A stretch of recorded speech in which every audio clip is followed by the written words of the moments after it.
Giving people free things in mathematically impossible paradigms is not charity. Anything that is contrary to reason and truth is a lie that is coming from the pit of hell, which is why when I see archbishop after archbishop and cardinal after cardinal in the church running their mouths about the need for universal health care, my anger is off the charts. You imbeciles, you idiots, how dare you? Everybody's entitled to the right of universal health care, huh? Really? Where does health care come from? It comes from doctors and it comes from nurses. Are you honestly so stupid? Are you honestly so poorly educated, Your Excellency, that you actually believe that one human being has the right to the labors of another human being? Boy, I don't know. That sure sounds like slavery to me. Doesn't it sound like slavery to you? How's this going to work? How are you going to provide an infinite quantity to people? How does that work exactly, Excellency? I want to see the math on that. I want to see the logic and the reason behind that. Our Lord himself is logic and reason. Our Lord himself is truth. Our Lord himself is even mathematical truth. And while you, archbishop and cardinals of the church, are spewing these lies that are contrary to the truth, that are contrary to mathematical truth and to logic and to reason, you are agents of Satan, because Satan is the father of all lies. Archbishop, cardinals of the church, you gentlemen need to pull your heads out of your ass before you destroy all of Western civilization. Now, do it now. Stop trying to rebel against your father. Stop trying to rebel against your Marxist, homosexual seminary professors from the early 1970s. Stop it. You're killing everybody. You are in league with Satan. Stop it. For the love of God, literally. There's not a single honest, informed politician anywhere in the U.S. government who acknowledges any of this. There is no hope in Washington, D.C. or the political class, none. And I have a series of pictures up here, and they're all people who go under the moniker of Republicans. I didn't even bother putting any Democrats on there. I mean, if you're so far gone that you think that Nancy Pelosi and Harry Reid are actually honest actors in all this, I can't even talk to you. That's just irrational. At this point, I'm talking to the people who are falling for these charlatans right here. Mitt Romney, Paul Ryan, are you kidding me? Are you kidding me? You honestly think that they're going to change anything if they're even permitted to get in by whoever's running the government now? There's absolutely no way. They're not talking about cutting anything. It's just all going to keep going and going and going. Sarah Palin. There's this cult of Sarah Palin. I loved her. I was excited about her when she first came out in 2008. Hey, man, that's pretty cool. Here's a lady with 5 kids and a Down syndrome baby, and she's done some pretty awesome things, it looks like, up there in Alaska. Okay, sister, you've been given a massive bully platform, a massive bully pulpit. You tweet or go on Facebook or whatever it is that you do, and millions of people are hanging on your every word. And what have you done, lady? What have you done? Set your family members up with reality shows, and you just got done writing a book on weight loss? What the hell? What the hell? Do you think that she honestly has solutions to any of the stuff that I've just covered? She may not even know about it. I don't know. I don't know. She may not. At this point, I wish that she probably doesn't, because ignorance is less of a sin than knowing about it and not saying anything about it. Ron Paul. Again, have you actually heard him talk about any of the things that I've just discussed?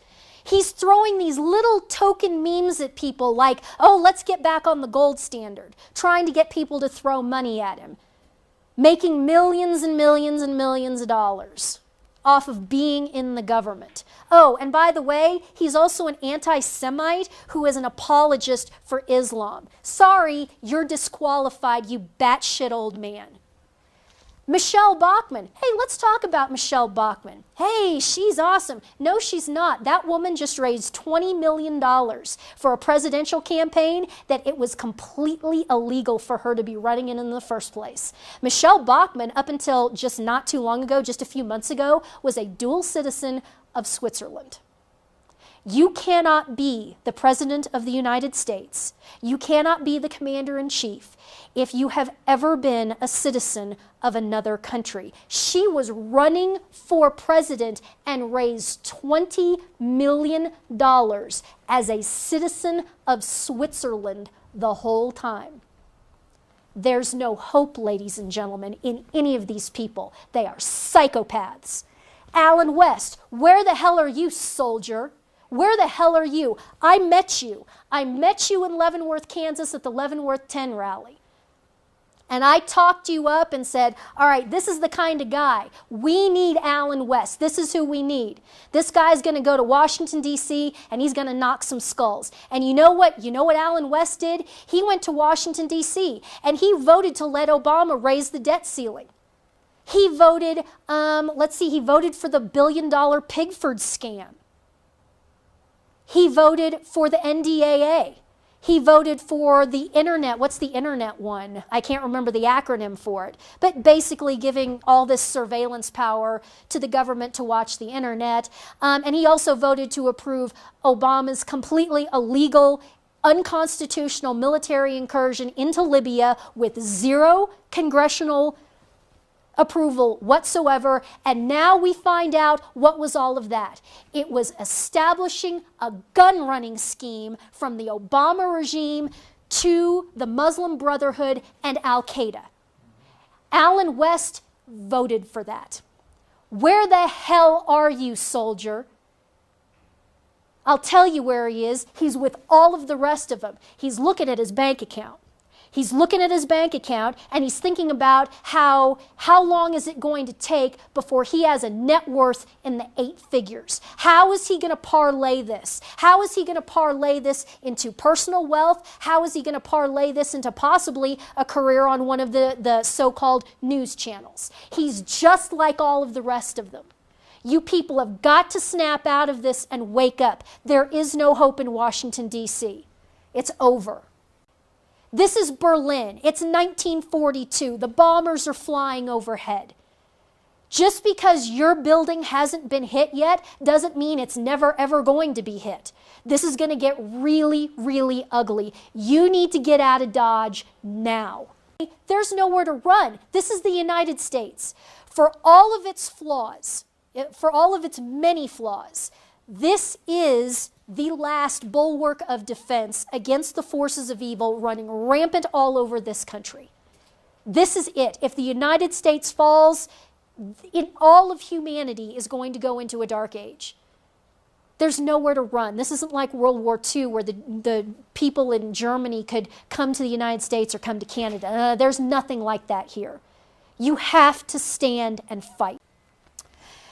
Allocate as much wealth as possible into physical commodities. This includes land, precious metals, livestock, firearms, ammunition, more firearms, more ammunition, more firearms, more ammunition, food, water, and fuel. Do it now.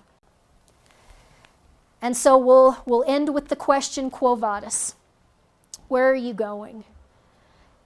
St. Peter, 35 or so years after the resurrection and ascension, was in Rome. And, you know, he'd been arrested many times and imprisoned many times and always managed to escape. And he escaped. He got out of Rome, and he was on the Appian Way, hightailing it south and east out of Rome. He'd gotten away. And as he's walking down the Appian Way, who does he meet walking back up the other way? He meets our Lord. And what does Peter say to our Lord, who he has not seen corporeally in probably 35 years? He's seen him every day in the Eucharist, but he hasn't seen him corporeally in 35 years. And Peter says, Quo Vadis, Domine, where are you going, Lord? And Our Lord looked back at Peter and he said, I'm going to Rome to be crucified again. And Peter nodded his head, and Peter turned around and he walked back into Rome, and he was arrested and he was crucified. It was his time. It was time. And he knew it was time because our Lord told him it was time. That's what I'm doing. Quo vadis, Anne, where are you going? The answer is I'm going to Rome to be crucified. It's time. Some people have to. Not all of you have to do that, but some of us are called. Some of us have to stand and fight against this. And how can it not work out well? Because who's going with us? Who was crucified first, and who is going to be crucified with us? It's our Lord. It's going to be fine. It's going to be fine. Like I said, the IRS has already started levying my bank accounts. They will levy all of my bank accounts. They will levy my personal property. I look forward to it. I look forward to it. Quo vadis, where am I going? I'm going to Rome to be crucified. And you know, it worked out okay for Peter. I think they built a little old church over his grave, and it worked out okay. But somebody has to do this. Some of you are going to have to do this. Some of you are going to have to stand. You have to stand and you have to fight the forces of evil, and now is that time. This is as big of a war, this is as big of a battle as has ever been on this planet in human terms. You can't run away, you can't hide. Quo vadis, where are you going? I'm going to Rome to be crucified.